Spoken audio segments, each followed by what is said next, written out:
Hello, people. Welcome back. Thank you so much for all the support that you've shown to my first video.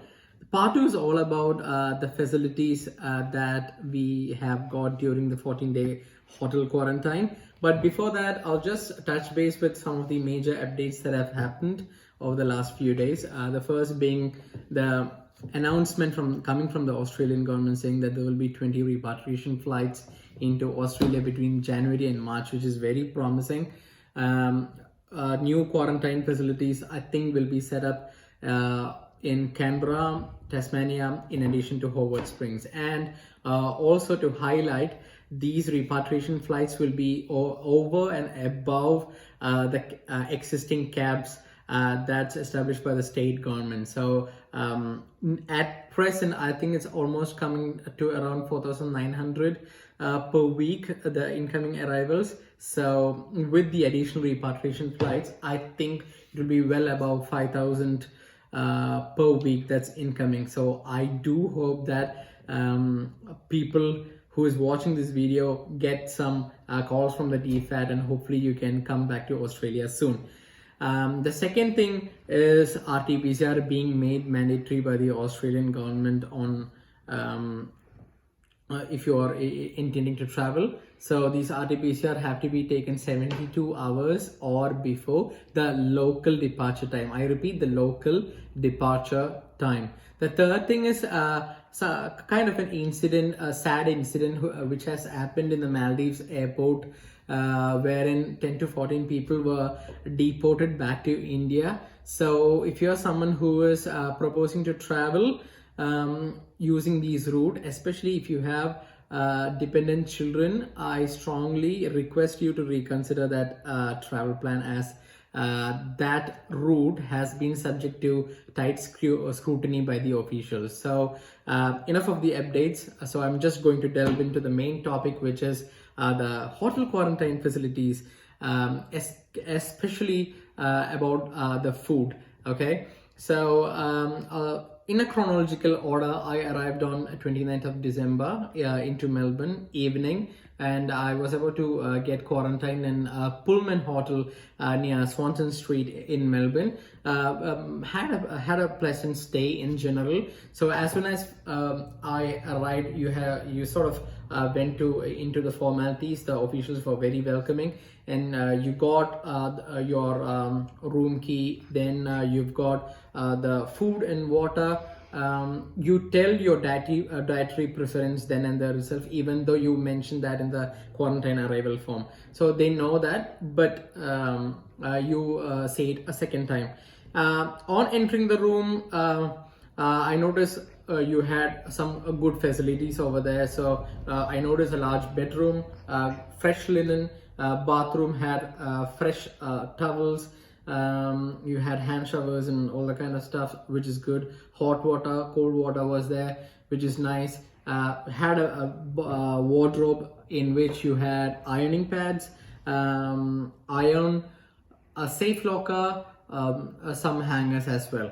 And then you had a common living room where you can place your laptops. You sort of have a small table in which you can basically study / workspace. You had television, and then also you had a kettle, and then you had some kind of glassware and kind of stuff, just for your basic drinking / eating. Also, you might notice some paperwork sitting in your room, which is kind of a welcome pack that gives you what all facilities you can avail during your 14-day quarantine, which gives you a pretty much idea regarding the laundry, linen change, etc. By linen change, I mean bed linen change. Okay, I'll just delve into the food. I am a vegetarian personally. My personal take is that food was okay. I'll just probably rate this as like 6 out of 10 ish if I'm very liberal, because of the fact that it was not really spicy or something. Right from the breakfast, I'll tell you, right in the morning, you sort of get mostly cereals, porridges, etc. I am a person who would love to eat something that's very a bit salty and kind of stuff. So if you are one of those persons, I strongly recommend you do an online order from Coles, like bread, butter, etc. Just keep it, do an online order, and probably you can survive on that. Fruits are there. So basically what they do is they tell that they provide 3 meals and 3 snacks. So but they don't give you 6 times, they give you like 3 times a day, in which you get breakfast plus snacks, lunch plus snacks, dinner plus snacks. So that's 3 times a day. So I've touched about breakfast. You will get milk if you're having cereals, but other than that you don't get like milk, so you sort of have to request milk. You sort of have to request that I need coffee or tea, not a ready-made tea like as in tea sachets or coffee sachets. So I actually requested a hell lot of times, but never have they said no to it. They have been really supportive. They have given, so they give milk in small tetra packs. So if you're not happy with the quantity that they give, or if you have kids, make sure that you buy from Coles or Woolworths. So that's a good idea, because I know kids need milk, a good amount of milk. Lunch is okay, dinner is also okay, except that there are a lot of salads like steamed vegetables and kind of stuff, not much spice into it. They will give you a sachet of salt and pepper, and then that probably is not enough according to the Indian standards. So you sort of have to either carry it in your check-in baggage like MTR chana masala or something kind of stuff. You sort of have to carry it in your check-in bag, but when you carry in your check-in bag, make sure you declare it as well. Also you can order it from Coles or Woolworths. So that's about it. Dinner is okay. Desserts, I like the desserts because they give you like biscuits, macadamia biscuits, and cakes and kind of stuff. That is really good. So that's about food. Normally a couple will get one room, like one bedroom. So if you are a family of 4, which means like a couple and 2 kids, you will get 2 bedrooms. Okay, so just to accommodate. Laundry, you will get 1 laundry complimentary up to 10 items if you are a family of 3 or less.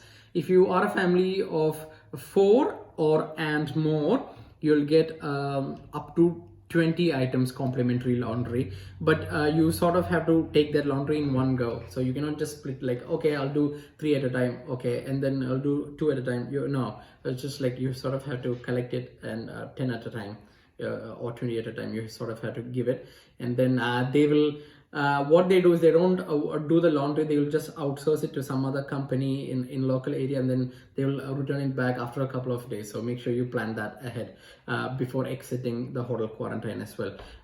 You will get one linen change. By linen change, I mean bed linen change, once in 7 days. So that's all that. What else to touch on is day 3, day 11 getting tested. You don't need to go outside your room. They will come into your door and take your swabs. Okay, that's about testing. Basically you sort of need to open the door only for 3 or 4 reasons.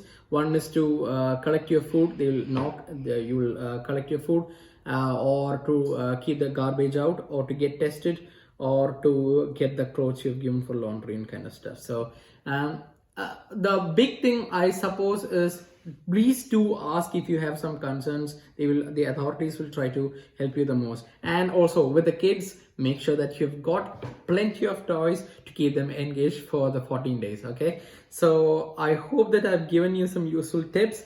I will come back again with a part 3 of getting back into Australia series, possibly with something useful again. Okay, so have a safe trip if you're traveling. Otherwise, keep updated and then just believe that we are all there to support you during this difficult time. Thank you so much. Bye.